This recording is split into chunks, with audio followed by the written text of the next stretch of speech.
ভজনের সফলতা কোথায় জানেন? ভক্তির সফলতা কোথায়? দেখুন, মালা তিলক নেওয়া, তীর্থ পর্যটন করা বা পূজা পার্বণ করা, এগুলি ভক্তির যাজন বটে, এগুলো ভক্তির অঙ্গ বটে, কিন্তু ভক্তির পরিপূর্ণ রূপ এটা নয়। ভক্তির পরিপূর্ণ রূপ কেমন? কৃষক শস্যদানা ক্ষেত পরিপাটি করে বীজ ছড়ায়, তখন ক্ষেত দেখা যায়, বীজ দেখা যায় না।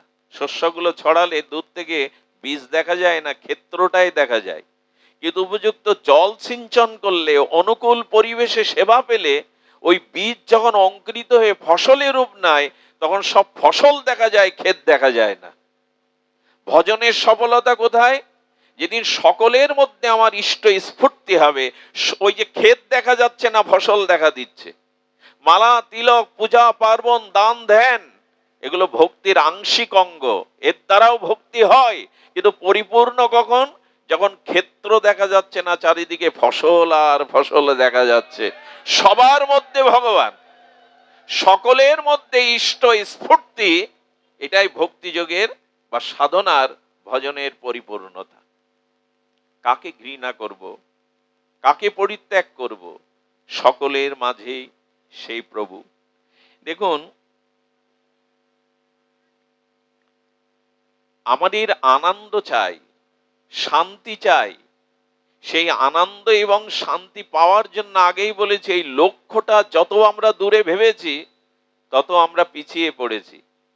আচ্ছা, এই ঘরের মধ্যে একটা সোনামুখী সুস হারিয়ে গেছে, খুঁজতে হবে কোথায়? বাইরে? কোথায় খুঁজতে হবে? ঘরেই খুঁজতে হবে, অন্যখানে না। বস্তু যেখানে হারিয়েছে ওইখানেই খুঁজতে হবে, অন্য জায়গায় খুঁজলে তাকে পাওয়া যায় না। আপনাদের এই কথাটা অন্তরে লিখে নিতে বলছি। আনন্দ, শান্তি, অত্যান্তিক মঙ্গল। অত্যান্তিক মঙ্গল মানে, এই অত্যান্তিক মঙ্গলটা হলো, জ্বর হলো, ডাক্তার ওষুধ দিল, চিরদিনের মতো জ্বর গেল কি? চিরদিনের মতো জ্বর গেল কি? কিন্তু এমন ওষুধ দিবে ডাক্তার যাতে এ জীবনে আর জ্বর আসবে না, এর বলে অত্যান্তিক মুক্তি, রোগ মুক্তি। তো অত্যান্তিক শ্রেয় বা কল্যাণ কিসে হবে আমাদের? অত্যান্তিক শ্রেয় এবং কল্যাণ কিসে হবে? বললেন, সুদ যেখানে হারিয়েছে সেই ঘরে খোঁজো, বাইরে খুঁজতে যেও না। তেমন তুমি আনন্দ চাও, তুমি প্রেম চাও, জীবনের সফলতা চাও, সেটা ভজন আর ঈশ্বরের মধ্যে খোঁজো, অন্য বস্তুর মধ্যে খুঁজতে যেও না। ভজনের মধ্যেই আনন্দ, ভগবানের মধ্যেই, ভক্তির মধ্যেই আনন্দ, অন্যখানে খুঁজলে পাবে না। অর্থ, সম্পদ, প্রতিপত্তি, রূপ যৌবন, ভোগ বিলাস, আজ পর্যন্ত এর মধ্যে অত্যান্তিক শ্রেয়, মঙ্গল, শান্তি কেউ পায়নি। যেখানে বস্তু হারিয়েছে ওইখানে খুঁজে পাবে। আনন্দ হারিয়েছে ভগবান বিমুখ হয়ে, আর ভগবানের মধ্যেই সেই আনন্দকে খুঁজে ফেরে, অন্য কোথাও নয়। আমরা খুঁজছি বাইরে। যেখানে বস্তু হারায় সেইখানেই আমাদের খুঁজতে হবে। ঋষিগণ বলেছেন, ঋষিকল্প মহাপুরুষগণ এই কথাই বলেছেন। আনন্দ, সচ্চিদানন্দ, প্রেমানন্দ, জীবনের পরিপূর্ণতা এর মধ্যেই। অন্যখানে খুঁজলে আমরা সেটি পাবো না। এই জন্য কর্ম, জ্ঞান এবং ভক্তি, সহসা আমরা যদি ভক্তি যোগে না পৌঁছাতে পারি, তবে ধীরে ধীরে বস্তু সদ্ব্যবহার, অসংগাদি, এই জ্ঞান তত্ত্বের দ্বারা ধীরে ধীরে ভক্তি আমাদের জীবনের লক্ষ্য হতে হবে। কারণ ভক্তি হলো শ্রী ভগবানের অন্তরঙ্গা বৃত্তি, এটি চাই জীবনে। এটি না পেলে আমাদের জীবন কখনোই সফল নয়। সফলতার কারণ এই ভক্তি। দেখুন, এই ভক্তিপথের একটি অন্তরায়, খুব মার্মিক কথা, ভক্তিপথের অন্তরায়ের একটা কারণ বলি। দেখুন, কাম, ক্রোধ, লোভ যার আছে, এই ভক্তি পাবে। এ আবার কেমন কথা? বলা চাই, পৃথিবীতে যারা জন্মেছে মনুষ্যরূপী, কাম, ক্রোধ, লোভ নেই কার? হাত তুলুন। কাম ক্রোধ লোভ এটা সহজাত প্রবৃত্তি, এটা সহজাত ধর্ম। সব কামের দ্বারাই তো আমাদের জন্ম হয়েছে। এই পার্থিব জগতে, প্রপঞ্চময় জগতে কাম ক্রোধ লোভ এগুলো সহজ বৃত্তি, এগুলো নাই এমন নাই। এগুলো নিয়ন্ত্রণের কথা বলা হয়। এগুলি ব্যবহারিক কৌশল জানা চাই। ঠাকুর মশাই কাম ক্রোধ লোভকে ত্যাগ করতে বলেননি, মোড় ঘোরাতে বলেছেন। এটি সহজ, কিন্তু দয়া করে একটা কথা বলবো, সহজ নয়, সেটি হলো কপটতা। কাম ক্রোধ লোভ এই সহজাত প্রবৃত্তি বা বৃত্তি প্রতিটি মানুষের মধ্যে কম বেশি আছে। এগুলো নিয়ন্ত্রণ এবং যথাযুক্ত ব্যবহারের দ্বারা মানুষ প্রেম ভক্তি লাভ করতে পারে, নিজের আত্মকল্যাণ আত্মোন্নয়ন করতে পারে, উদ্ধার হতে পারে। কিন্তু কপটতাটা কাম ক্রোধের মতো সহজ নয়। এইগুলো ভক্তির পথে কপটতাই হলো কঠিন। এই কপটতা এক একভাবে আমরা নিতে পারি।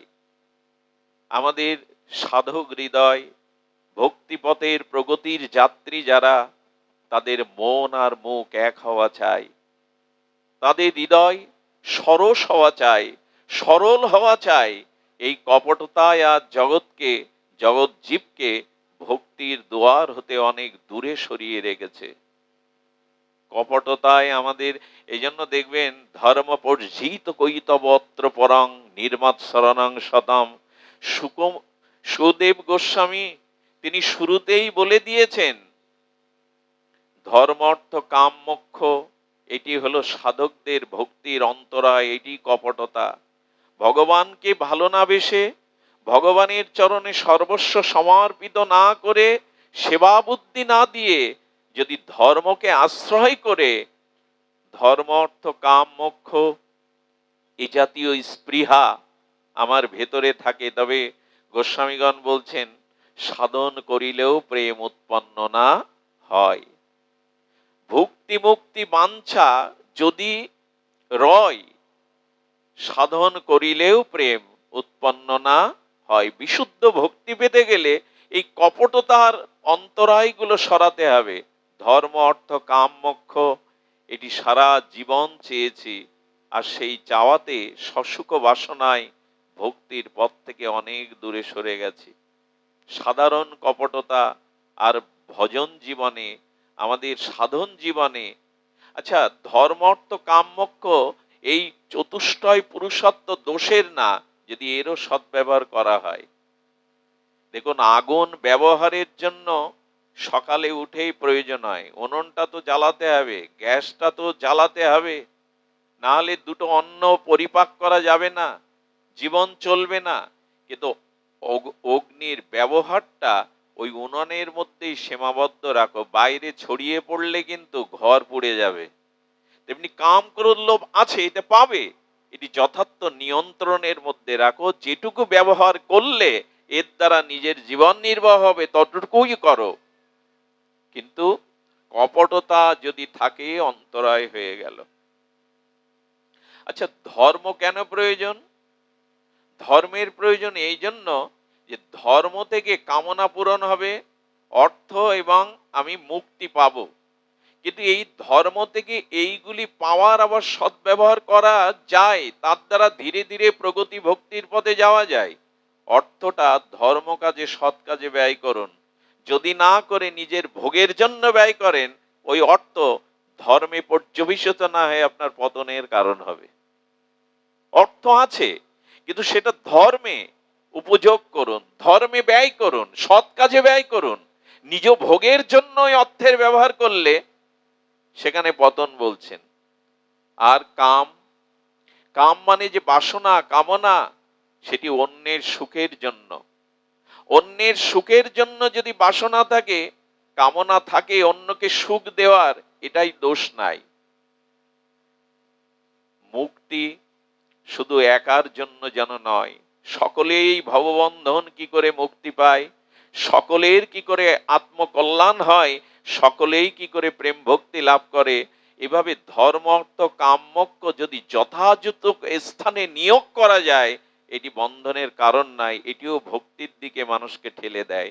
কিন্তু আমরা দুর্ব্যবহার করি, সর্বদা অর্থকে সৎ কাজে সৎকর্মে ভক্ত ভগবানের সেবায় যখনই নিয়োগ না দেই, ওই অর্থই আমার বন্ধনের কারণ হয়ে যায়।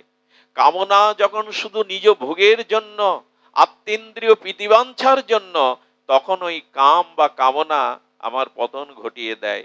কিন্তু সকলের জন্য, সকলের ইচ্ছা পূরণের জন্য যে বাসনা, সকলেই শান্তিতে থাকুক, সকলেই সুখে থাকুক, এই জাতীয় কামনা দোষের নয়। আর মুক্তি আমার একার নয়, শত বন্ধনের মাঝে আমি সেই মুক্তি চাই যাতে সকলকে বন্ধন মুক্ত করতে পারি, একার মুক্তি নয়। এগুলি তো দোষের নয়। এই জন্য বস্তুর সদ্ব্যবহার, যথাযুক্ত স্থানে এই নিয়োগ, এটি আচার্যরা বলেছেন, এতে তোমার বন্ধন নয়। আমরা বলছিলাম মনুষ্য জীবনের সফলতা, এই সফলতা প্রেম ভক্তি, আর এর পথে একটি অন্তরায় জানলাম, সেটি কপটতা। দেখুন, কপটতা থাকলে প্রভুকে প্রসন্ন করা যায় না। একটি লীলা চরিত্র মনে পড়ল, রামপ্রসাদ, তবে মাতৃসাধক রামপ্রসাদ নয়। আমাদের বৃন্দাবন ভক্ত চরিত্রে এই জয়পুরেই ছিলেন এনার নিবাস। আর পিতা তার পিতৃবিয়োগ হলে এত শোক পেয়েছিলেন, উনি মনে করেছিলেন পিতার বিয়োগে আমার বুক শূন্য হয়ে গেল, আমি বিবাহ করলে, আমি মরে গেলে তো আমার সন্তান এইভাবে বিরহ পাবে, কাঁদবে, আমি বিবাহ করব না। এই ভেবে কার কোথায় কবে বৈরাগ্য হয় কিসে জানা নেই। আমার সন্তানও তো আমি মারা গেলে এমনি করে হাহাকার করবে, এই ভেবে তিনি জঙ্গলে তপস্যায় রত ছিলেন। চিত্রকূটে যখন এভাবে তপস্যা করছেন, রঘুপতি রামচন্দ্র, মা জানকী, লক্ষণ সহ প্রভুর পরিকর বর্গ সহ তাকে দর্শন দিয়ে বলেছিলেন, আমি তোমাকে মাত্র দুটি কথা বলবো, দুটির বাইরে বেশি বলবো না, তবে সেই দুটি কথা তুমি বিবাহ করো। ভগবানের একটি নিয়ম আছে, যার দ্বারা সংসার করলে সেই তার ভক্তি, প্রগতি, ভগবত প্রীতিবৃদ্ধি হবে, তাকে সংসার করতে বলে। নারদকে ভগবান বিবাহে হনুমান বানরের মুখ করে বিবাহ করতে দিলেন না। আর আমাদের মহর্ষি কশ্যপ মনে হয় না কি যেন, তাকে গিয়ে বললেন, তোমার জন্য বিবাহের ব্যবস্থা কন্যা ঠিক করে রেখেছি। যার সংসার করলে সংসারে থেকে ভক্তি হবে, ভগবান তাকে সংসার করারই প্রেরণা দেন। মুকুন্দ কবিরাজকে বললেন না মহাপ্রভু, যাও সংসার করো, কবিরাজি চিকিৎসাটা বজায় রাখো, এতেই প্রাপ্তি হবে। আমাদের গোবিন্দ ঘোষ অগ্রদ্বীপের শ্রীপাঠে, তাকে বললেন, যাও বিবাহ করো, সংসার করো। নিত্যানন্দ প্রভুকে পাঠিয়ে দিলেন মহাপ্রভু, সংসারী হয়ে এই ভক্তির ধারাকে বহমান রাখো। যেদিন আমি থাকবো না, আচার্য থাকবে না, শ্রীপাদ আপনি থাকবেন না, সেদিন এই ভক্তির গঙ্গা প্রবাহ কে বইবে? যান সংসার করুন। যার দ্বারা সংসার করলে প্রেম ভক্তি এই জগতে বিস্তার হবে, ভগবান তাকে সেই উপদেশ দেন।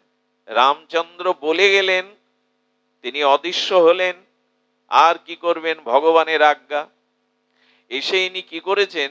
বিবাহ করবেন, কিন্তু চলে গেছেন অনেক আগে, পুত্র পরিজন্ত কেউ নাই, উত্তরাধিকারী যায় আছে, বাসায় এসে থাকলো, কিন্তু আমার বিয়ের কথা বলবার জন্য, পাত্রী নির্বাচনের জন্য আমার তো কোনো পরিজন নাই। ভগবানের আদেশ মনে করে কারো বাড়ি যায়, ব্রাহ্মণ দেখে, সৌম্যমূর্তি দেখে কেউ বসতেও দেয়, অভিনন্দনও করে। কিন্তু ওনার প্রথম প্রশ্ন, আপনার ঘরে আপনার মেয়ে আছে, বয়স্তা মেয়ে?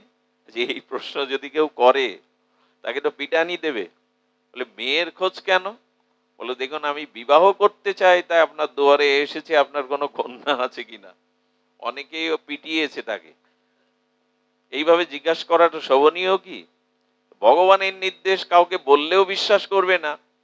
এভাবে যেতে যেতে যেতে যেতে বহুদিন পর এক ব্রাহ্মণের ঘরে গিয়ে উপস্থিত হয়েছেন। তিনি অনুভবী, শাস্ত্রজ্ঞ, তাই অতিথি বৎসল। তাকে বসতে দিয়ে যখন এই প্রশ্ন করেছে, মনে করেছে ভয় এও আবার মেরে বসবে না তো।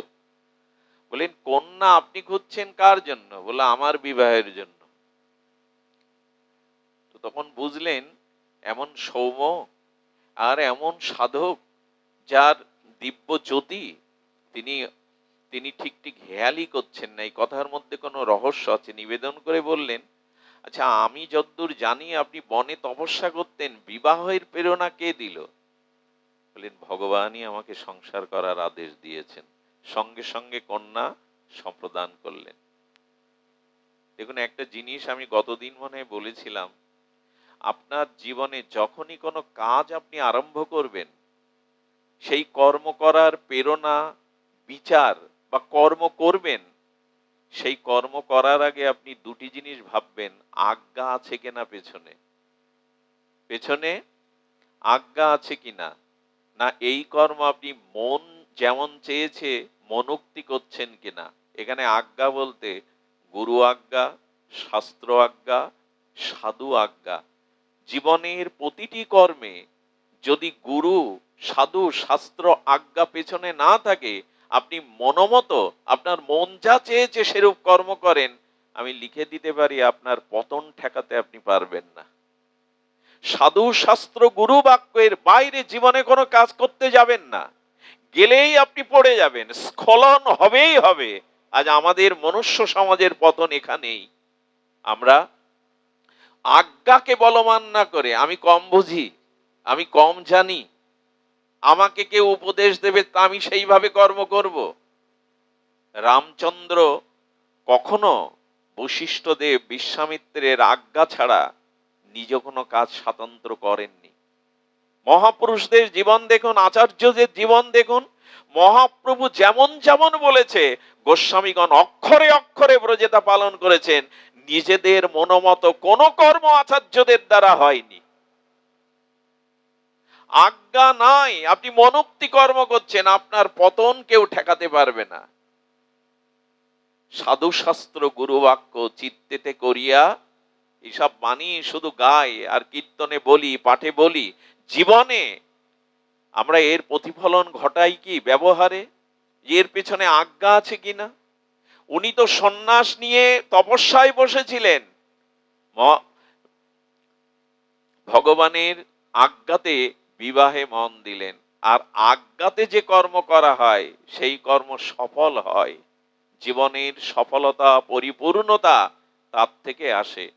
ছোট শিশুর জন্ম হলো, নাম রাখলেন রামপ্রসাদ, মাতৃসাধক না। রামপ্রসাদ কেন জানেন? প্রভু রামচন্দ্রের প্রসাদ মানে কৃপায়, প্রভুর কৃপায় আমি ওকে পেয়েছি, তাই ওর নাম রামপ্রসাদ।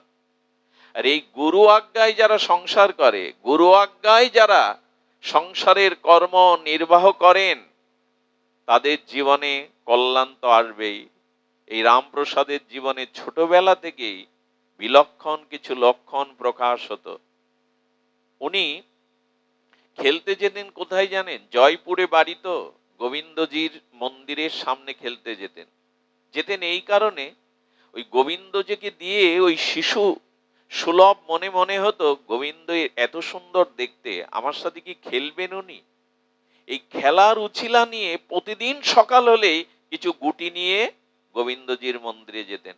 আমার একবার সৌভাগ্য হয়েছিল, যদি জীবনে একটু সুযোগ পান জয়পুরে যাবেন, আমাদের রূপগোস্বামী পাদের এই বৃন্দাবনের প্রথম প্রকট বিগ্রহ গোবিন্দজিকে, রাধা গোবিন্দজিকে একটু দেখে আসবেন, আপনি চোখ ফেরাতে পারবেন না। আমি অবাক হয়ে দেখেছিলাম 15,000 মতো লোক, জয়পুরবাসী, কোথায় রোডে গাড়ি ফেলে দিয়ে ওইখানে দাঁড়িয়ে কেউ হাত ইশারা করছে, কেউ চকলেট দেখাচ্ছে, কেউ খোল বাজাচ্ছে, কেউ চোখ মোটা করে কি বলছে, কেউ ইঙ্গিত করছে। গোবিন্দজির সাথে ওরা একাকার হয়ে যায় সকাল এবং সন্ধ্যায়। 15,000 লোক একই সাথে গোবিন্দজির আকর্ষণে চোখ, কান, নাক, মুখ, দেহ, ইন্দ্রিয় সর্বস্ব দিয়ে বসে। কেউ হাততালি দিচ্ছে, আপনি দেখবে বলে কি পাগল না উন্মাদ? কেউ খোল বাজাচ্ছে, কেউ হাসছে, কেউ চকলেট দিচ্ছে। গোবিন্দজি তাদের ঘরের সাক্ষাৎ প্রকট সচ্চিদানন্দ বিগ্রহ। দেখে অবাক হয়েছিল, এদের ভক্তি কোথায়, আমাদের ভক্তি বা কোথায়? বিগ্রহকে তো কেউ হাসছে, কেউ কাঁদছে, কেউ তাকে আবৃত্তি করে শোনাচ্ছে, কেউ উচ্চস্বরে চড়া সুরে সঙ্গীত শোনাচ্ছে। সে এক অপূর্ব দৃশ্য। পারলে জয়পুরের মাটি একবার স্পর্শ করে আসবেন। গোবিন্দজি আজও তার নিত্য লীলাময় বিগ্রহে আর বিচিত্র বৈচিত্র্য লীলা করে চলেছেন। ওই মন্দিরের যিনি সেবায়েত, তার দুটি সন্তান এই রামপ্রসাদের সাথে খেলতো। সেই ড্যাঙ্কুলি বলি বা ওই যে গুটি খেলা বলি খেলতো। হঠাৎ একদিন রামপ্রসাদ এসে দেখে গোসাইয়ের দুটো ছেলে মামার বাড়ি চলে গেছে, আজকে খেলার সাথী নেই। গোবিন্দজির মন্দিরে চুপ করে বসে বলছে, তুমি নামো না, এসো না, আমার তো আজ কোনো সাথী নেই খেলার। সরলতাই ভক্তি প্রাপ্তির, ভগবত প্রাপ্তির উপায়। এরকম চুপ করে গোবিন্দজিতে তাকিয়ে বলছেন, এসো না, আজ আমার সাথে একটু গুটি খেলো, ড্যাঙ্কুলি খেলো। কেউ তো নেই খেলার সাথী। অনেকক্ষণ চুপচাপ বসে রেখেছে। গোবিন্দজি রাজি হয়ে গেছেন, রাজি মানে মন মেতে গেছে ওর ওই সরল আহ্বানে। কিন্তু পূজারি যে দুয়ারে, কি বলবো, ভগবান জ্ঞান সত্তম তো, উনি হঠাৎ করে পূজারীর পেটে উদরময় যন্ত্রণা দিয়ে দিলেন, মানে এক্ষুনি তাকে বাথরুম করতে হবে। পূজারী ছুটেছে বাড়ি, আর যিনি দ্বারপাল দাঁড়িয়েছিলেন তাকে কোনো একটা হঠাৎ তিনি প্রসাদ পেয়েছেন, কিন্তু প্রবল ক্ষুধা জঠরগ্নি জ্বলতে শুরু করেছে। খাওয়ার জন্য মন্দিরের যেখানে জায়গা সেখানে চলে গেছেন, ফাঁকা পেয়েই মন্দির থেকে লেবে খেলতে শুরু করেছে। গুটি খেলছেন গোবিন্দজি রামপ্রসাদের সাথে। আর এই খেলাতে আনন্দে যখন মেতে গেছে, খেলা পড়ে মরুক, রামপ্রসাদ গায়ে হাত দিয়ে বলছে, কি নরম তোমার গা, নরম তো কারোর গা হয় না। চোখে হাত দিয়ে বলছি, এত সুন্দর চোখ কারো হয়? আরে আমি তো কতজনকে দেখেছি, এমন চোখ তো কারো হয় না। হ্যাঁ, তার মুখবদন দেখে, চরণ দেখে আর বিমোহিত খেলারই কেন, বলি খেলতে ডেকেছো, খেলছো না কেন? এইভাবে একবার খেলে, তাকে যারা দেখে সরল প্রাণে তারা নজর ফেরাতে পারে। জগতের আর কোনো খেলায় মন দেয় তাকে নিয়ে যারা খেলে, তাকে যারা দেখেছে অন্য খেলায় তাদের আর মন যায় না। যারা একবার মধু আস্বাদন করেছে তারা চিটে গুড় খেতে যাবে কেন বলুন তো? যারা একবার ভক্তির পরশ পেয়েছে, সেই সচ্চিদানন্দ অপরূপ রূপ মাধুর্যের আস্বাদন পেয়েছে, অন্য আস্বাদন তারা করবে কেন? বারবার অঙ্গে হাত দেয়, বারবার চক্ষুর দিকে চেয়ে থাকে। আচ্ছা, তোমার গায়ে এত ভালো সুগন্ধ, তুমি কিছু মেখেছো? গোবিন্দজি হাসছে আর বলছে, না, কিছু মাখিনি। দিব্য গন্ধ চারিদিকে বাতাসে ছড়িয়ে পড়েছে। এই গন্ধে আমোদিত হয়ে, সৌন্দর্যে আমোদিত হয়ে খেলতে খেলতে পূজারীও চলে এসছে, দ্বারপালও চলে এসছে। সঙ্গে সঙ্গে গুটিগুলো গোবিন্দজির হাতেই ছিল, গাটিতে পুরে দৌড় দিয়ে আবার আসনে গিয়ে দাঁড়িয়ে পড়েছে। রামপ্রসাদ কি করবে, মন্দিরের সামনে বললেন, আরে যাবে যাও, আমার গুটি দিয়ে যাও। আরে যাবে যাও, আমার গুটি দিয়ে যাও না। পূজারি বাবা এসে ওর দিকে তাকে বলছে, কোথার গুটি কার কাছে চাইছিস তুই? আজকে তো তোর খেলার সাথীরা আসেনি। বলে, দেখো, গুটি না নিয়ে আমি যাব না। বলে, গুটি ওর গাঁটিতেই, ও পুরে রেখেছে, তাড়াতাড়ি কি করবে? বলে, দেখ, গোবিন্দজিকে আমরা খেলনার গুটি দিই, তা সে সোনার, হীরার, তোর ওই মাটির গুটি নয় তো। ও তখন কি করেছে, বাচ্চা ছেলে কিছু না পেলে মাটিতে যেমন আছাড় খেয়ে পড়ে, বলে গুটি দিতে হবে, ওই তো আমার খেলার জিনিস। পূজারি বলল, কিছু ঘটে গেল না তো? যেই না মাজায় গিয়ে ওই কাপড়টা টান দিয়েছে, সঙ্গে সঙ্গে গুটিগুলো ঝরঝর করে পড়ে গেছে। পূজারি গুটি দেখে আর নয়নে নয়ন দিয়ে বলছে, বাহ বাহ গোবিন্দজি, বাহ, আজও তুমি এভাবে নিত্য ভক্তের সাথে খেলা করো, আজও তোমার এইভাবেই নিত্য লীলার খেলা প্রকাশ করেছো। রামপ্রসাদের হাত ধরে বাবা মার কাছে নিয়ে বলল, আপনাদের এই সন্তানকে সামলে রাখুন, ও সাধারণ নয়। ওর বাবা বলল, সাধারণ নয় বলেই তো রামপ্রসাদ, সাধারণ নয় বলেই তো রামপ্রসাদ। পরবর্তী জীবনে উনি সিদ্ধ প্রাপ্ত হয়েছিলেন, শ্রী ভগবানের কৃপা প্রাপ্ত হয়েছিলেন, অনেক দূর গিয়েছিলেন। কেন ঘটনাটা এলো না, বিবাহ করেও আদর্শ বুকে নিয়ে, ভজন বুকে নিয়ে এখানেও সব পাওয়া যায়, এখানেও সব পাওয়া যায়। লক্ষ্য বেশি দূরে নয়, লক্ষ্যটা আমরাই দূর রেখেছি, আমার ভাবনাতে আসেনি। লক্ষ্যটা আমরা দূরে, ভাবনাতে, আমাদের ব্যবহারে দূরে নিয়েছি। ভগবান তো দূরে নয়।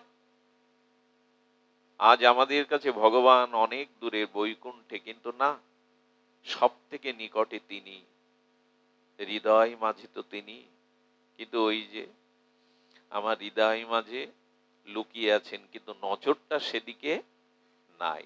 সুধীবৃন্দ, এই জন্য নিবেদন করব যে আমাদের জীবনের যেখানেই আছি, যিনি কর্মযোগী, যিনি জ্ঞানযোগী, এবং আমাদের সর্বোত্তম গতি যে ভক্তিযোগ, সেই ভক্তিযোগের যে যেখানে অবস্থান করছেন, আসুন সেখান থেকেই আমরা শুরু করি জীবনের সফলতাটা।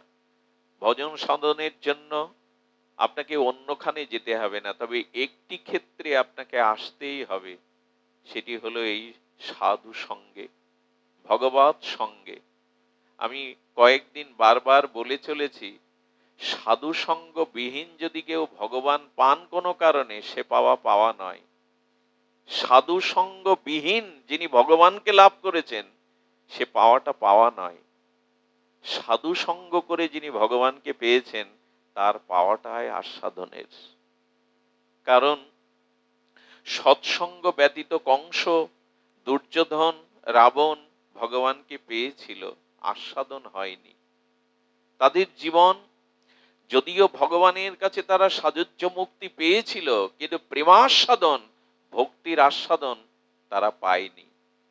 অথচ দেখুন, শবরী মায়ের মতো এই ভিলের কন্যা, বিদ্যা নাই, কিন্তু ভগবান তার দুয়ারে মাধুর্য মূর্তিতে প্রকাশ হয়ে তাকে প্রেম দান করলেন, তার উচ্ছিষ্ট ফল আস্বাদন করলেন তিনি।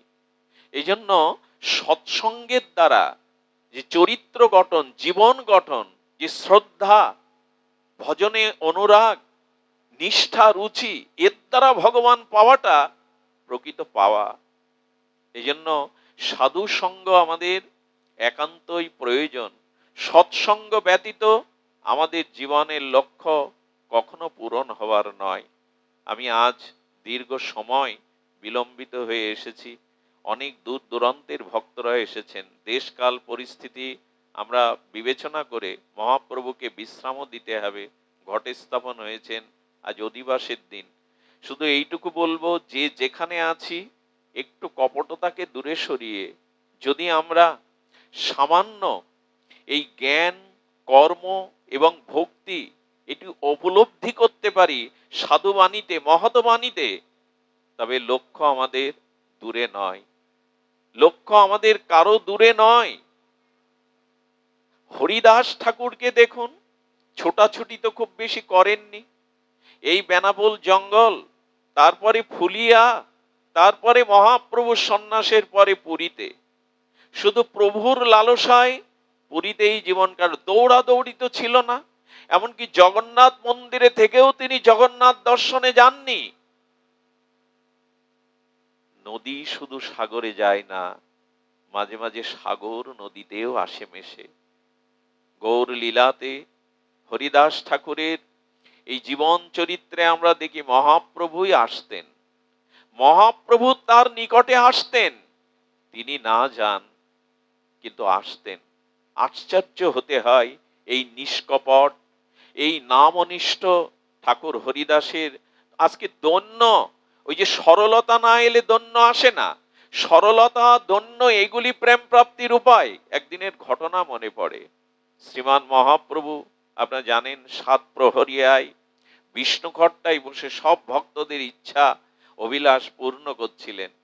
কিন্তু প্রভু হঠাৎ করে ডেকে বসলেন, অনেকের শ্রীধর এলো, মুকুন্দকে কৃপা করলেন। অদ্বৈত আচার্য ভেবেছিল আস্তে আস্তে পথে যদি চরণ তুলে দেয় মাথায়, তবে বলবো আমি যাকে ডেকেছিলাম তিনি এসেছেন। তাও দিলেন তিনি। সকলের ইচ্ছা পরিপূরণ করে ডাকছে, হরিদাস, হরিদাস কোথায়? হরিদাস এসো। এই দেখুন, এই হলো ভক্তি প্রাপ্তির উপায়, এই হলো মহাপ্রভুকে প্রসন্নতার উপায়। হরিদাস ঘরের বাইরে বসে আছে ধুলাতে। ভক্তরা গিয়ে বলছে, হরিদাস আপনাকে ডাকছেন মহাপ্রভু, ভেতরে চলুন।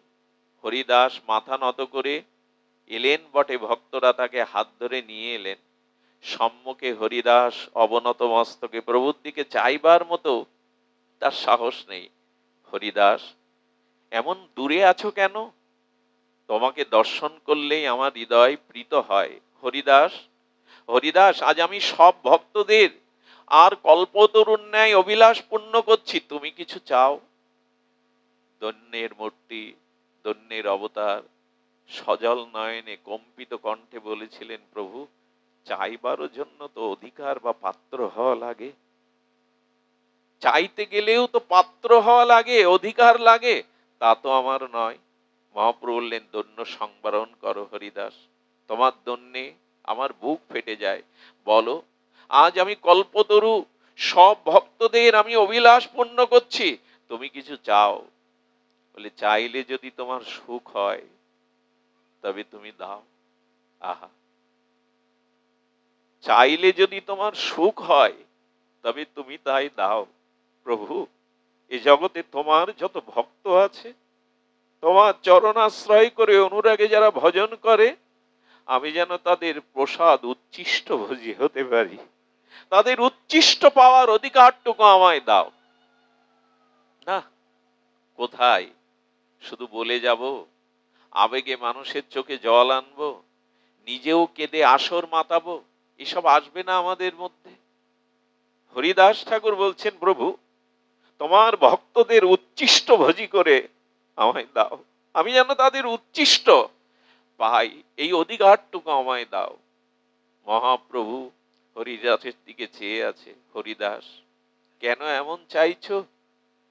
আচ্ছা হরিদাস, আরো কিছু চাও তুমি? আজ আমি কল্পতরু, আজ আমি তোমাদের সকলের ভক্তের মনোবাঞ্ছা পূর্ণ করব, চাও?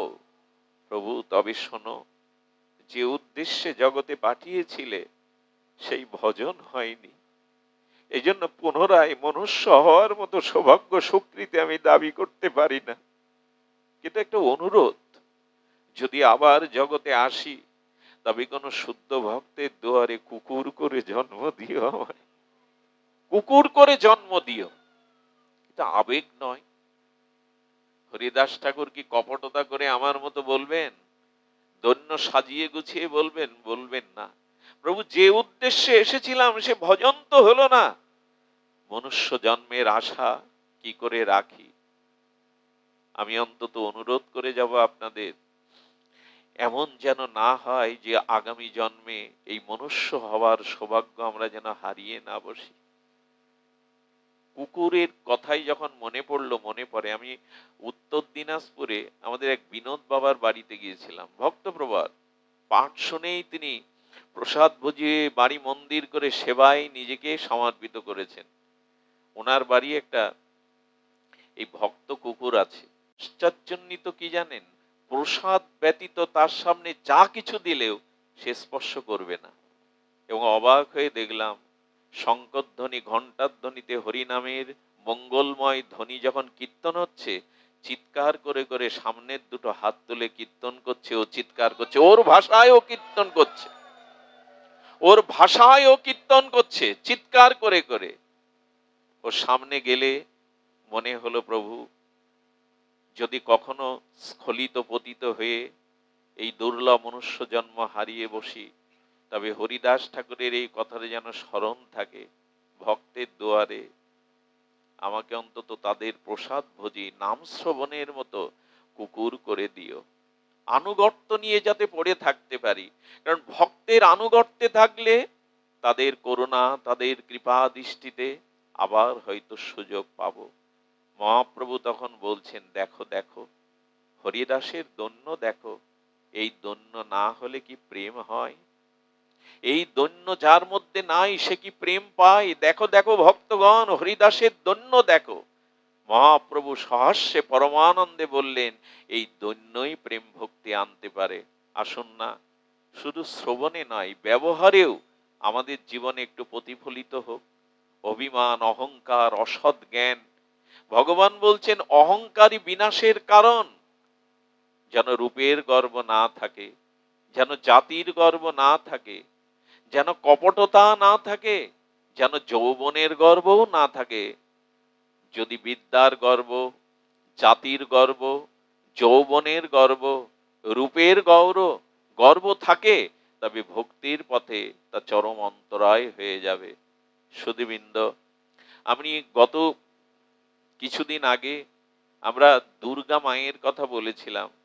ভক্তমাল চরিত্রে এটা পাবেন না, কিন্তু ব্রজবাসী ভক্তদের চরিত্রে এই দুর্গা মায়ের চরিত্র পাবেন।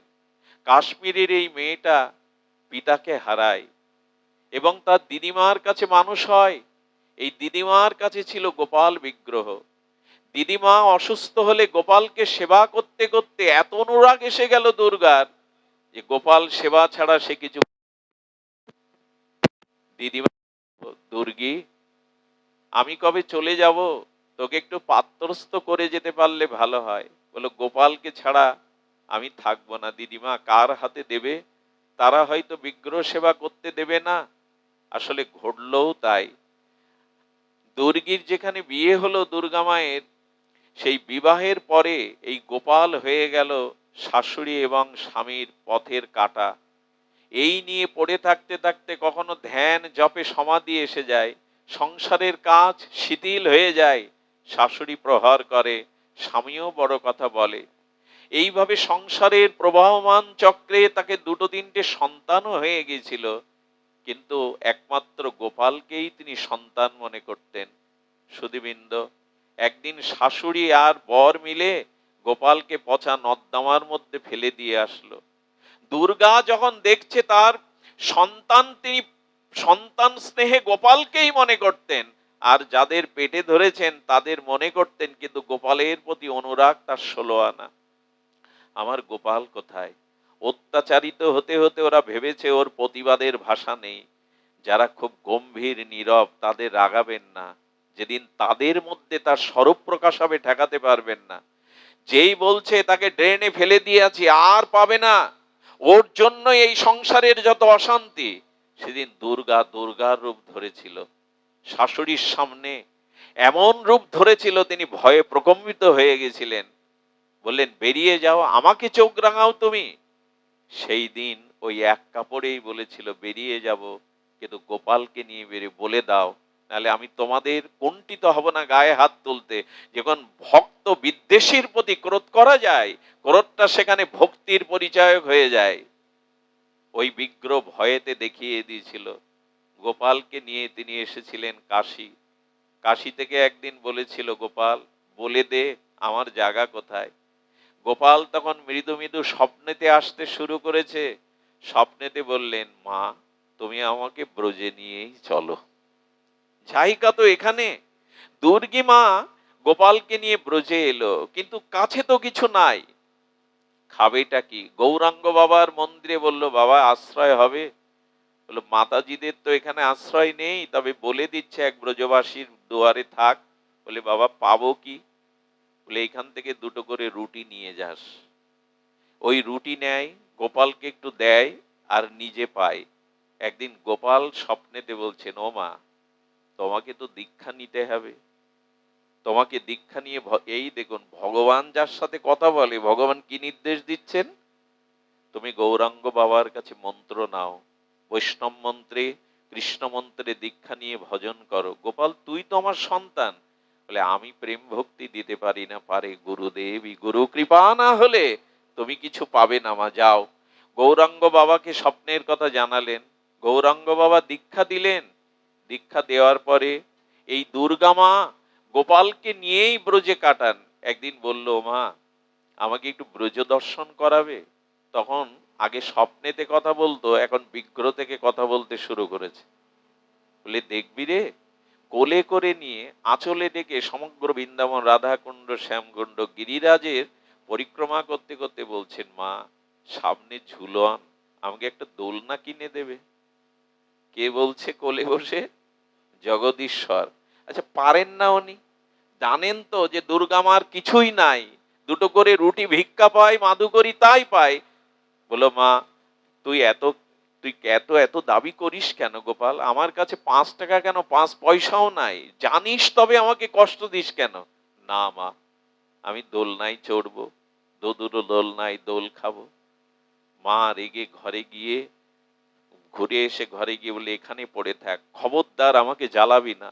সব ছেড়েছি তোর জন্য, এই এক কাপড়ে এসে ভিখারির ন্যায় জীবন যাপন করছি, তোর সব কথা শুনেছে, আমি কোথায় পাবো রে? আমার তো সামর্থ্য নেই। ওকে রেগে আর ঠাকুরের আসনে রেখে বাইরে এসে কাঁদতে শুরু করেছে। ওকে বকলাম কেন, ওকে কষ্ট দিলাম কেন? ও তো ব্যথা পেল, কিন্তু আমারও তো কিছু করার নেই। দোলনা যেখানে বিক্রি হচ্ছে, গিয়ে বললেন, তোমাদের একটা দোলনার দাম কত? বললো 5 টাকা। 5 টাকা তখন তার কল্পনাতেও আসে না। গৌরাঙ্গ বাবা হঠাৎ বলছে, কিরে দুর্গি, তোর এরকম মুখ আধার কেন? আরে দিল্লি থেকে এক ভক্ত মাতাজি এসেছে, অনেক অর্থবিত্তের মালিক, বলছেন ভালো একজন সদাচারী রাঁধুনি দরকার, তুই যদি তাকে রেঁধে দিতে পারিস 1 মাস থাকবে, তোকে কিছু দেবে রে। চরণে গিয়ে পড়ে বললেন, কাজটা আমায় দিন। দুর্গার মাধুর্য দেখে, তার অঙ্গের জ্যোতি দেখে বললেন, হ্যাঁ ইনি সাত্ত্বিক। বললেন 1 মাসে আমাকে কত দিবেন? বলে 5 টাকা দেব। বলে আগে যদি দিতেন, আগে যদি দিতেন। ভালো না বাসলে কারোর জন্য এরকম প্রাণ কাঁদে? আগাম 5 টাকা নিয়ে দোলনা কিনে এনে আর দোলনা ঘরে সাজিয়ে দোল দিতে শুরু করে। কি আনন্দ গোপালের, কি তার আনন্দ! জানে না কি, আসলে ভক্তকে ভক্তি দেওয়ার আগে ভগবান বারবার পুড়িয়ে খাঁটি করে নেয়। সামর্থ্য আছে তার, বারবার খাঁটি করে নেয় তার ইচ্ছা পূরণের জন্য। সেই দোল খেয়ে কি আনন্দ! মাছ কিছু না দিলেও, প্রসাদ না দিলেও আমার আনন্দে আজ ক্ষুধা লাগবে না। কি আনন্দ! রান্না করতে লাগলেন। 1 মাস পর উনি অন্য মন্দিরে চলে গেলেন। অন্য মন্দিরে যাওয়ার পরে বললেন, আমার তো কিছু প্রয়োজন গুরুদেব, কি করি? বলে ওখান থেকে সংবাদ পাঠিয়েছে, তুই ওখানে গিয়ে যদি রান্না করে দিয়ে আসতে পারিস তাহলে তোকে কিছু দেবে। বলে ওটা তো আমার দরকার। গোপাল সেবা দিয়ে 3 কিলোমিটার দূরে যে মন্দিরে, গোয়ালিয়ার মন্দিরে, ওইখানে গিয়ে একদিন ডাল সবজি রান্না করতে বসেছেন। আর বারান্দাতে মন্দির অলিন্দে হরিকথা হচ্ছিল, দামবন্ধন লীলা। পাঠক ঠাকুর দামবন্ধনে যেই গোপালকে বেঁধেছে, ও সেই লীলা চিন্তা করতে করতে, লীলা চিন্তা করতে করতে, দেখুন হরিকথায় কাদের ভাবাবিষ্ট হয়। একটু ভগবানের নাম রূপ লীলার প্রতি যাদের গুরু কৃপায় ভজনের দ্বারা অনুরাগ জন্মেছে, ওই লীলা শুনতে শুনতে ডালও পুড়ে গেছে, যা যা ছিল সব পুড়ে ধরে গেছে। উনি তো সমাধিস্থ, যে গোপালকে বেঁধেছে ওই লীলা দেখছে। যেই ডাল পোড়ার গন্ধ এসেছে, সঙ্গে সঙ্গে উনি ওই চোখ বুঝেই, পাঠক যেখানে পাঠ করছিলেন ওখানে আছাড় কেড়ে বলছেন, গোপালকে বেঁধো না, ওর গা বড় কমল, ওর বড় ব্যথা লাগবে, গোপালকে বেঁধো না। আচার্য প্রভু দেখলেন এটা নকল নয়, এটা লোক দেখানো নয়। ওর চোখের জল, ওর প্রতিটি অঙ্গভঙ্গিমা বলে দিচ্ছে, এই লীলা শুনতে শুনতে ওই লীলায় পৌঁছে গেছে। গোপালকে ভালোবাসে তো ওর গায়ে ব্যথা লেগেছে। দেখুন ভালোবাসা একে বলে। যশোদা মা দামবন্ধনে গোপালকে যেদিন বেঁধেছিল, তার পরদিন থেকে ঘুমানোর আগে একটু ঘি গরম করে নিতেন, নিয়ে আঁচলের উপরে, নিজের বাহু উপরে গোপালের মাথা রেখে বলতেন, গোপাল রাগে রাগে তোকে বেঁধেছিলাম, দেখি তোর দাগটা এখনো আছে কিনা। প্রতিদিন ওই ঘি ওখানে লেপন করে দিতেন। যতদিন ব্রজে ছিল ততদিন ওই, খুব রাগের মাথায় বেঁধেছিলাম না, খুব লেগেছে তোর, ওই প্রলেপ দিয়ে দিত। ভগবান মনে করলে এইসব হবে না। এই জন্য আমাদের সম্বন্ধের ভজন, সম্বন্ধটা তো চাই।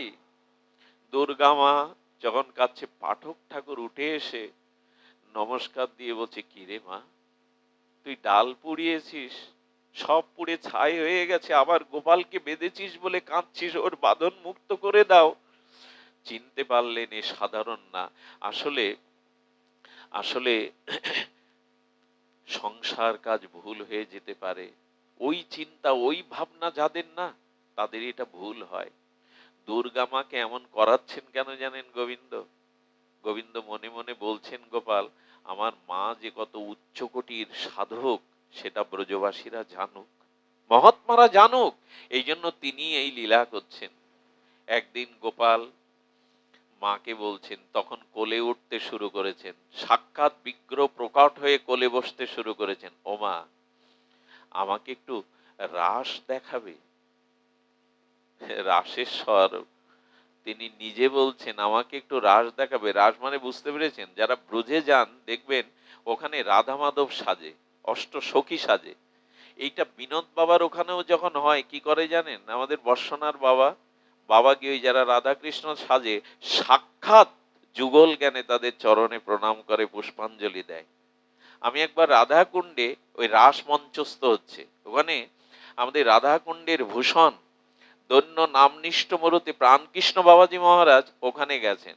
আমি তার পাশে, উনি করেছেন কি, ওই যখন রাস হতে হতে যুগলে দাঁড়িয়েছেন রাসমঞ্চে, উনি গিয়ে লুটিয়ে পড়ে চরণে পুষ্পাঞ্জলি দিচ্ছেন। আমি মনে মনে ভাবছি, প্রাণ কৃষ্ণ বাবা এই এই সেজেছে রাধা কৃষ্ণ রাস করছে, এদের চরণে প্রণাম করছেন, এদের চরণে পুষ্পাঞ্জলি দিচ্ছেন। আমাকে একজন বলছেন, ব্রজে এই রাসটা পূর্ব থেকে এরকম অনুষ্ঠিত হতো এবং সাক্ষাৎ রাধা মাধব মনে করা হয় তাদের। আজও ব্রজবাসীরা যখন ওই রাস মঞ্চস্থ করে, ওই করে, গোপাল বলে বসেছে, ও মা, আমি যে একটু রাস দেখতে চাই। বলেন, শোন গোপাল, এই সব দাবি আমার কাছে করিস না, জানিস যে আমি ভিখারিনী। আরে রাস মঞ্চস্থ মন্দিরে করতে গেলে কত টাকা লাগে জানিস? কিন্তু ওই যে বললেন, মা রাস আমাকে শোনাও, রাস আমাকে দেখাও, এই কানে বাজছে, হৃদয়ে বাজছে, কিন্তু টাকা কোথায় পাবে? সেই দিল্লির ভক্তিমতী মাকে রান্না করার পরে উনি 10টা টাকা বলে, আমি চলে যাব, এই উপহারটা 10 টাকা দিলাম। 10 টাকা পেয়ে আনন্দে বলছেন, দেখি তো, যিনি রাস মঞ্চস্থ করেন সেই বাবাজির নাম আমার মনে নেই, ওনার চরণে দুর্গা মা গিয়ে বলছেন, আচ্ছা রাস এই লীলাটা মঞ্চস্থ করতে গেলে কত লাগবে? বলো, 80 টাকা তো লাগবেই মা, আমার 50, আর যারা সাজবে বাজাবে এদের 30 টাকা, হাতে আছে কত? 10 টাকা। আর গোপালের মুখ ভালোবাসলে তো তার কথা রাখতেই হয়। বারবার মনে পড়ছে, গোপাল রাস দেখতে চেয়েছে, শুনতে চেয়েছে, আমি মা হয়েও পারবো না, আমি মা হয়েও তার ইচ্ছা পূরণ করতে পারবো না।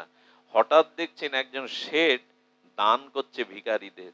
কি বলবো, ভালোবাসলে কি হয় দেখুন, দুর্গা মা সেই ভিখারিনীর দলে বসে আঁচল পেতেছে, যদি ভিক্ষা দেয়, ভিক্ষা করেও যদি গোপালকে রাস দেখাতে পারি। উনি করেছেন কি, সব বিধবা মায়েদের, ভিখারিনীদের ভিক্ষা দিতে দিতে এসে দুর্গা মায়ের ওখানে সে পকেট থেকে কি যেন মনে করে ওর দিকে তাকিয়ে হাতে 20 টাকা দিয়েছে। তখন এর 20 টাকা মানে অনেক মূল্য। 20 টাকা পেয়ে মনে করছে, এ বাবা মনে হয় দেখেনি কত টাকার নোট, আমিও বা এত টাকা নেব কেন। উনি একটু দৌড়ে গিয়ে শেঠের সামনে বলতে যাবে যে আপনি ভুল করে 20 টাকার নোট দিয়েছেন, এত তো আমার প্রাপ্তি নয়, ওদের দিচ্ছেন 1 টাকা 8 আনা। এই বলতে যাবে, কিন্তু গোবিন্দেরই ইচ্ছা, যেই হাতে 20 টাকার নোটটা প্রসারিত করেছেন, উনি মনে করছেন ওনার মনে হয় আরো কিছু দরকার, তাই আবার হাত পেতেছেন। পকেট থেকে উনি দিয়ে একটা 50 টাকার নোট আবার হাতে দিয়ে দিলেন। 50, 20 আর আগে কত? 10। বুকে চেপে ধরে সেই বাবাজির চরণে টাকাটা পুষ্পাঞ্জলি দিয়ে বললেন, আমার গোপাল রাস দেখতে চেয়েছে, কৃপা করে বাবাজির আঙিনাতে আপনি কৃপা করে আসুন। ওর ব্যাকুলতা দেখে বললেন, আজ রাতেই তোমার ওই বাবাজির গৌরাঙ্গ বাবার মন্দিরে রাস মঞ্চস্থ হবে। কি বলবো আপনাদের, গোপালকে কোলে বসে গোপালের ইচ্ছা পূরণে দুর্গা মা আজ রাস মঞ্চস্থ করছে। গোপীদের বিরহ আর সেই রাস নৃত্য দেখে মাঝে মাঝে দুর্গা মা বিগলিত হয়ে যাচ্ছেন। চোখের জল বিন্দু বিন্দু করে গোপালের মাথায় পড়ছে। গোপাল সেই লীলা দেখে কি আনন্দ, কি তার অভিব্যক্তি। এই করতে করতে রাস মঞ্চে সমাধিস্থ হয়ে দুর্গা পড়ে গেল। যখন তার চোখের জল, গায়ের লোমগুলো অষ্টসাত্ত্বিক বিকারে খাড়া দিয়েছে, সবাই রাস মঞ্চ থেকে জয়ধ্বনি মঙ্গলধ্বনি করতে লাগলো। আর সকলেই বলতে লাগলো, এ দুর্গা সাধারণ সাধিকা নয়, অনেক উচ্চকোটির সাধিকা। আসলে এতক্ষণে বোঝা গেল কেন রাস দেখতে চেয়েছেন।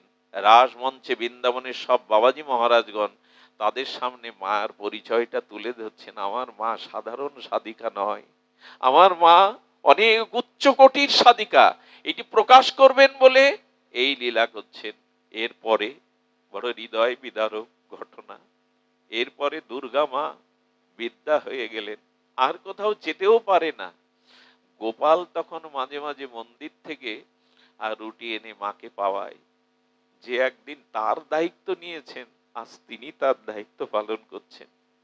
একদিন গোপালকে বুকে নিয়ে দুর্গা মা এই শরীর ছেড়ে নিত্যলীলায় প্রবেশ করলো। তারপরের ঘটনা এ মরজগতে বড় বিরল। ব্রজবাসীরা দুর্গা মার পরিচয় জানত, সবাই যখন তাকে অন্ত্যেষ্টি ক্রিয়ার জন্য যমুনা পুলিনে নিয়ে যাবে, যমুনা পুলি নিয়ে এনে কাঠ সাজিয়ে বলছে মুখাগ্নি কে করবে? দুর্গা মার তো কেউ নেই, দুর্গা মার তো এই জগতে কেউ নেই। যেই বলেছে কেউ নেই, গোপাল প্রকট হয়ে শিশুরূপ বলে খবরদার, আমার দুর্গা মায়ের কেউ নেই এ কথা কেউ বলবে না, আমি দুর্গা মায়ের সন্তান, আমি আছি আমার মায়ের জন্য। ভগবান প্রকট হয়ে সন্তানের পরিচয় দিয়ে গিয়ে বললেন কেউ একবার বলবে না আমার মায়ের কেউ নেই, আমার দুর্গা মায়ের আমি আছি, আমি সন্তান। এই জগতের পুত্রের মতো 7 বার প্রদক্ষিণ করছে আর ফুপিয়ে ফুপিয়ে কাঁদছে ভগবান। একটা কথা বলি, আচ্ছা দুর্গা মা গোবিন্দ ভগবান এটা জানেন, এত অভাব অনটনে কেন বলে না যে তুই ইচ্ছা পূরণ করিস না কেন? একটা কথা খুব মার্মিক কথা বলি, যে যে রসের ভজন করছেন, যদি গোপালকে সন্তান মনে করে ভালোবাসেন, তবে অভাব অনটনে ভগবান মনে করলে ওই রস দাঁড়াবে না। তিনি সত্যি শিশুর মতো, তার অভাব আছে, সে কিছু করতে পারে না। এই ভাবনা না থাকলে কিন্তু ঐশ্বর্য বুদ্ধি এলে এই রস চলে, সেই মনে পড়ে না বিছানার মধ্যে শীতকালে গোপালকে বুকে জড়িয়ে ঘুমিয়েছে, সন্তান মনে করে। গোবিন্দ পরীক্ষার জন্য কালো বিড়াল যোগমায়ার দ্বারা ডাকতে শুরু করিয়েছেন। গোপাল বুকে ধরে বলছে ও বাবা, কালো বিড়াল ডাকছে, আমার ভয় করছে। উনি পরীক্ষা নিচ্ছেন এই রসের উপযুক্ত কিনা। বললো স্বয়ং ভগবানের বিড়াল ডাকলে ভয় করে, যেই স্বয়ং ভগবান মনে করেছে দেখে বুকে আর গোপাল নেই, সোজা সিংহাসনে দৌড়ে উঠেছে। যেন হেসে বললেন পুত্র যদি মনে করো তো সন্তানের মতোই মনে করো, ভগবান মনে করলে আমি দূরে সরে যাব। অনেকেই প্রশ্ন করেন গোবিন্দ কথা বলছেন তো তার অভাব না করবেন না, কারণ ওই রসের ভজন ওটাই। পুত্র জ্ঞান করলে পুত্রের মতোই তাকে প্রতিপালন করতে হবে, তাড়ন ভর্ষণ করতে হবে, ওইটাই তো চান তিনি। মুখাগ্নি করতে করতে কাঁদছে। বিশ্বাস করুন, যতক্ষণ চিতাটা পুড়ে ছাই না হয়েছিল, ফুপিয়ে ফুপিয়ে মাটি ভিজিয়ে গোপাল বসে বসে কেঁদেছিল। সেই চিতা ভর্ষ নিয়ে জগতের সুসন্তানের মতো যমুনায় গিয়ে বলছে যমুনে, সারাটি জীবন দুর্গা মা কষ্ট পেয়েছে, পরিশ্রম করেছে, কত কলঙ্ক নিতে হয়েছে, যাও তুমি নিত্য লোকে আমার দুর্গা মাকে পৌঁছে দাও, আমার নিত্য ধামে নিত্য লোকে। এই করেই দুর্গা মাকে চিরদিনের মতো নিজের করে নিলেন। আপনাদের কাছে বিশেষ অনুরোধ, সম্বন্ধ করে আসুন, আমরা এই ভজনে ব্রতী হই, সম্বন্ধ করেই ভজনে ব্রতী হই। শুধু দুটি জিনিসের প্রয়োজন আমি তুলে ধরেছিলাম, এক কপটতা ত্যাগ, আর দ্বিতীয় হলো দৈন্য। এই দীনতা এবং কপটতাকে যদি পরিহার করতে পারি, তবে ভগবান দুর্লভ নয়, সুলভ। আমাদের সৌম্য আস্তে আস্তে একটা কথা বলছিল, বাংলাদেশের বিভিন্ন জায়গায় সে যাচ্ছে, গুরু মহারাজের কৃপায় করুণায় তার ব্যাপ্তি পরিব্যাপ্তি চারিদিকে ছড়িয়ে পড়ছে। সে একটা কথা খুব লক্ষ্য করেছে, সেটা হলো আজকের অনুষ্ঠান যিনি দিচ্ছেন এই পরিবারের সদস্যরা, বিশেষ করে তার মধ্যে আমাদের দীপক দাদাজি, তার একটি কথা বলছিল তিনি বৈষ্ণবের উচ্ছিষ্ট পান। আমি অনেক সময় দাঁড়িয়ে দেখেছি, অনেক অনুষ্ঠানে গেছে বসে না, দূরে দাঁড়িয়ে দাঁড়িয়ে সাধুরা উঠে গেলে তাদের উচ্ছিষ্ট কিছুটা পান। আমার মনে হয় গুরুদেবের বিশেষ কৃপায় সে ভজনের অঙ্গটাকে বুঝতে পেরেছে। এই ধারাবাহিকতা যদি ধরে রাখে, দেখুন সাধু সঙ্গ কি করে, এই ছেলেগুলোকে আমরা এই পথে পাইনি। আমাদের আনন্দ দাদাজি, আমাদের দীপক দাদাজি এরকম ছিল না।